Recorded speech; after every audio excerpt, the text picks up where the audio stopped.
Hi everyone and welcome back to my YouTube channel World of Nabila. As you all know, World of Nabila is a platform where we talk about personal and professional development to help you take the next step in your life personally or professionally. So in today's video, we're going to be talking about career plans. Now, we all have these ideas of where we would like to be and what we would like to do, but they're all kind of in our heads where we never actually write them down, visualize them, or put them in a space where we can see how far we've come or how far we've got to go. When it comes to things such as your career, it's very important for you to really define exactly where you're going to be and what you need to achieve. And that's why career plans are a great way to go in that route and find out exactly what you should be doing next. Because it's very easy to kind of get caught up in everything and let just time pass you by, and it's been like 5 years you've been working at the same company and you're nowhere close to where you wanted to be, or you've taken a completely different path to the one you'd expected to take. So what can you do to create a career plan? Well, first thing first, you need to figure out what it is you want to do, or where do you see yourself in 5 years' time? Now, this is a very difficult question to answer, but I have made a video on how to figure out what you should be doing. So I'll link that right above, so you can obviously go and check that out, and that can help you figure out what you should be doing. But the reality is, and I've said it in that video as well, that we will change our careers many times during our life, because we're not living in a time where you start a job and you're in there for like the next 50 years and then you retire. It doesn't happen like that anymore. We all change careers, sectors, jobs all the time. So what you really need to be doing is just thinking about where you see yourself in 5 years' time. And that can just be a start of your career plan.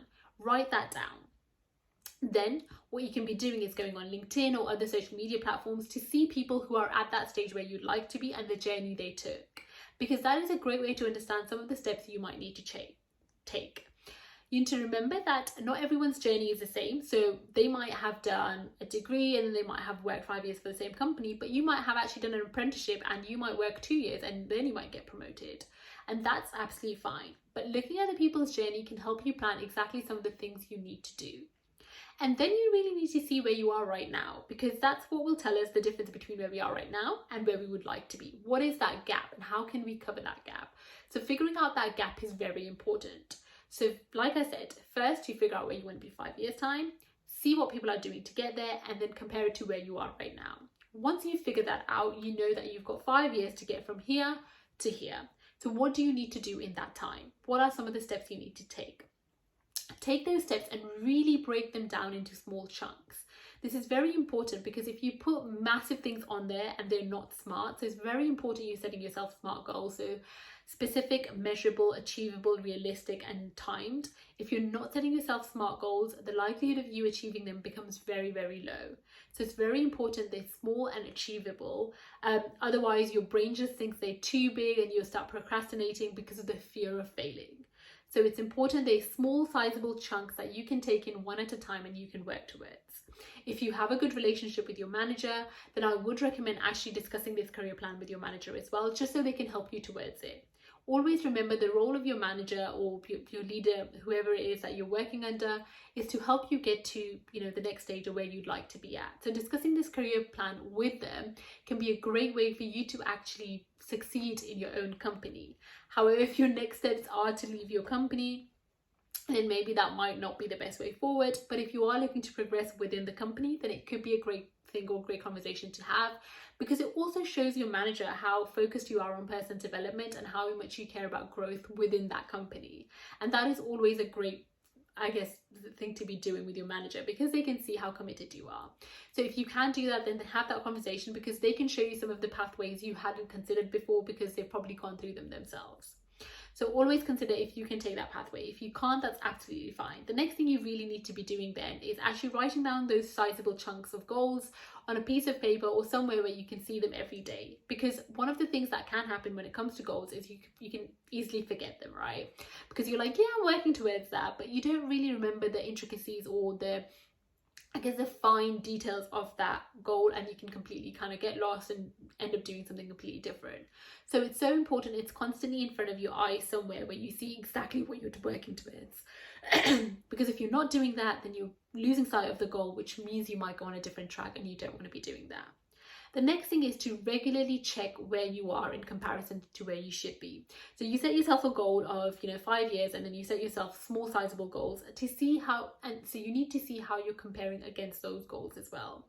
Because if you're not on track, Is there something you've done wrong? Is there something you should be doing differently? Or maybe you want to take a completely different step.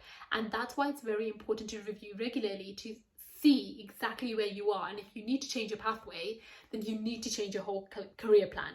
And that's why the regular reviews are so important. So really consider where you would like to be. And I would say review those on a monthly basis. So I set myself kind of quarterly targets, and then I'll review them obviously every month to see where I'm at against them. So obviously set yourself quarterly targets and then review them monthly to see where you are, if you're on track, and if you're not, what you can do to get on track. Creating a career plan can seem very daunting. It's one of those things a lot of people procrastinate on because they feel like it is so much work, so scary, it's so stressful, and once you put it down on paper, it becomes so real, right? Because it's just there in front of you and now you need to do something about it.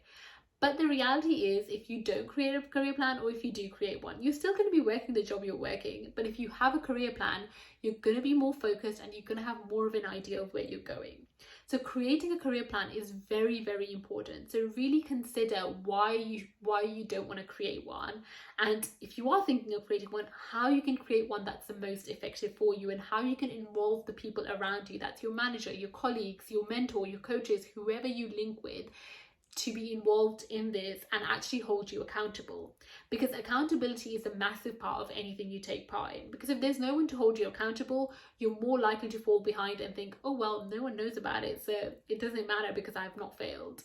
But if you've got someone holding you accountable, that will mean that you're more likely to work towards that goal. Because as humans, we have this competitive streak within us, or this thing within us that we want to be successful sometimes just to show other people. So having that accountability part of your goals can really help, because you're more likely to achieve something because you know that your friend or your manager or your coach, your mentor, whoever it is, going to ask you about this and what you've done about it. So tell the people you trust and hold yourself accountable, because that is what will get you far when it comes to your career plan. I hope this video was useful. If it was, then please like, comment and subscribe. Like I said, this channel is all about personal and professional development, so I will be doing more videos. I post a video every Thursday, so please click on the bell icon so you can get notified every time I post a new video.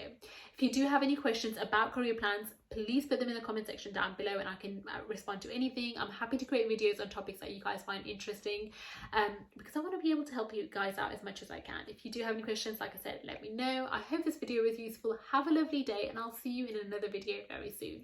Bye!